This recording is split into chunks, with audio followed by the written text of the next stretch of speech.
យើងជាពូជយ៉ាជាពូជដែលខ្លាំងជាងមនុស្សហេតុអ្វីយើងត្រូវលេងចាញ់ឯងដូច្នេះយើងមិនសុខចិត្តចាញ់ឯងរហូតទេដោយសារឯងលេងឈ្នះយើងដូច្នេះហើយ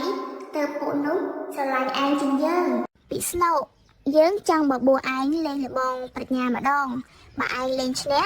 ឯងនឹងបានរួចខ្លួន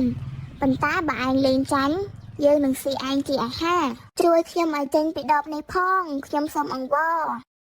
រឿងកូនយក្សនិងក្មេងគង្វាលគោ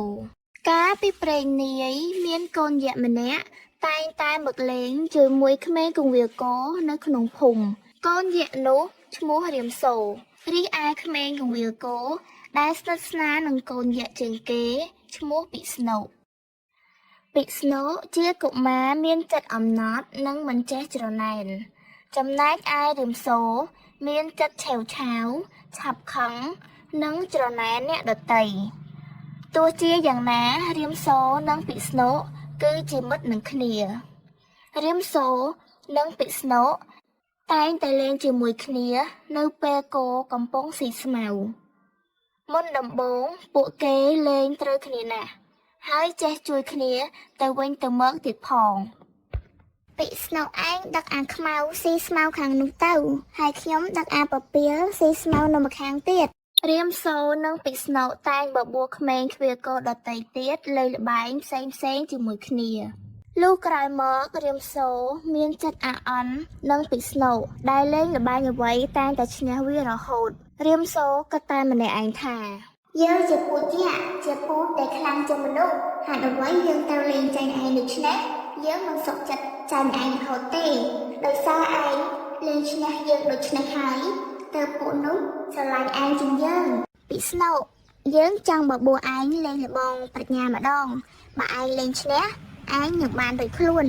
ប៉ុន្តែបើឯងលេងចាញ់យើងនឹងស៊ីឯងជាអាហាររាមសូរហេតុអ្វីថ្ងៃនេះឯងនិយាយចម្លែកម្ល៉េះពិស្ណុស្ទាក់ស្ទើរមិនចង់ធ្វើតាមរាមសូរទេប៉ុន្តែរាមសូរបង្ខំឲ្យពិស្ណុត្រូវតែយល់ព្រមតាមសំណើរបស់វាមុនដំបូងពួកគេលេងប៉ាវស៊ីងសុង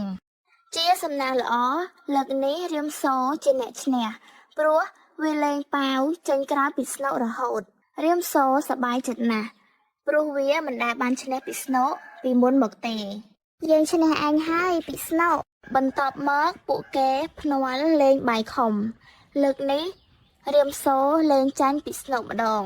បន្ទាប់ទៀតពួកគេនាំគ្នាភ្នាល់លេងអុកវិញម្ដងពេលនេះរាមសូរចាញ់ពិស្ណុម្ដងទៀតរាមសូរចាប់ផ្ដើមខឹងហើយរកល្បែងថ្មីមួយទៀតដើម្បីយកឈ្នះពិស្ណុចុងក្រោយរាមសូរបានបបួលពិស្ណុចូលក្នុងដបរាមសូរប្រាប់ថាបើនរណាអាចចូលទៅក្នុងដបនេះបានអ្នកនោះនឹងឈ្នះខ្ញុំសូមចោះចាញ់ហើយខ្ញុំមិនអាចធ្វើឲ្យខ្លួនខ្ញុំតូចជាងនេះបានទេភ្លាមនោះរាមសូរក៏ក្រឡាខ្លួនចូលទៅក្នុងដបក្មេងឃ្វាលគោដទៃទៀតឃើញដូច្នេះក៏នាំគ្នាយកឆ្នុកដបទៅបិទផ្ចិតមាត់ដបកុំឲ្យរាមសូរចេញមកក្រៅរួចរាមសូរក៏ត្រូវជាប់នៅក្នុងដបដោយពិស្ណុនិងក្មេងឃ្វាលគោដទៃទៀតបិទឆ្នុកដបមិនឲ្យចេញមកក្រៅរាមសូរស្រែកយំអង្វរពិស្ណុជួយខ្ញុំឲ្យចេញពីដបនេះផងខ្ញុំសូមអង្វររាមសូរបានសុំអង្វរពិស្ណុនិងក្មេងឃ្វាលគោដទៃទៀតដោយយំផងលើកដៃសំពះផងយ៉ាងគួរឲ្យអាណិតចាប់ពីថ្ងៃនេះទៅខ្ញុំឈប់ចង់ឈ្នះឯងដោយគ្មានមូលហេតុទៀតហើយខ្ញុំឈប់មើលងាយឯងទៀតហើយដោយការអាណិតពិស្ណុនិងក្មេងដទៃទៀតក៏យល់ព្រមដោះលែងរាមសូរចេញពីក្នុងដបពួកគេក៏ស្រឡាញ់រាប់អានគ្នាជាមិត្តល្អចេះជួយយកអាសារគ្នានិងលេងជាមួយគ្នាដូចពីមុនវិញ